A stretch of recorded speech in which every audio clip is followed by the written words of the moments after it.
Hi friends, welcome to Karthik Telugu news. ఇవాళ టిడ్కో ఇళ్ల గురించి ఒక ఇంపార్టెంట్ అప్డేట్ న్యూస్ అయితే రావడం జరిగింది. దీని గురించి మరిన్ని విషయాలు ఈ వీడియోలో తెలుసుకుందాం.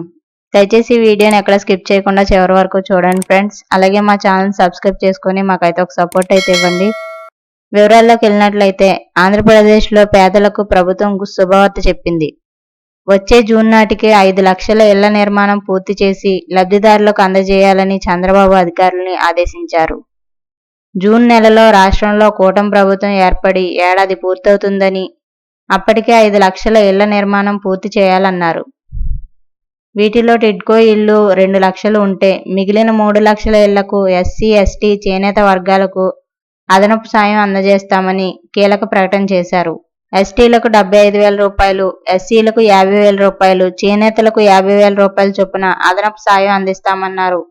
గత ప్రభుత్వ హయాంలో కట్టిన ఇళ్లు అగ్గిపెట్టెలా ఉన్నాయని, 2014 నుంచి 2019 మధ్యలో మంజూరై పూర్తి కాని ఇళ్లను PMAY 2.0 కింద చేర్చాలని చంద్రబాబు ఆదేశించారు.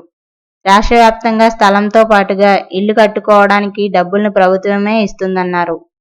ఇళ్లతో పాటుగా నీళ్లు, గ్యాస్, సోలార్ కరెంట్ సహా అన్ని సదుపాయాలు కల్పిస్తామని, 2029 నాటికి ఈ సౌకర్యాలను కల్పిస్తామని చెప్పారు. గత ప్రభుత్వ హయాంలోని ఇళ్ల నిర్మాణం పూర్తయితే లబ్ధిదారులకు అందజేయాలని సూచించారు. ఒకవేళ గత ప్రభుత్వం స్థలం కేటాయించి ఇల్లు కట్టుకోకపోతే వారికి కొత్త పాలసీ ప్రకారం అదే ప్రాంతంలో పట్టణాల్లో 2 సెంట్లు, గ్రామాల్లో 3 సెంట్ల చొప్పున అర్హులైన పేదలకు స్థలాలు ఇస్తామన్నారు. 2014 నుంచి 19 మధ్య టీడీపీ ప్రభుత్వ హయాంలో మంజూరు చేసిన ఇళ్లకు నిధులు ఇవ్వడం లేదని, మధ్యలోనే ఆపేశారని, అలా 50,000 మంది ఉన్నట్లు మంత్రి పార్థసారథి చెప్పారు. వీరిని 2.0లోకి తీసుకురావాలని చంద్రబాబు ఆదేశించారు. సో ఫ్రెండ్స్, ఇది update news. Thank you friends. Thanks for watching.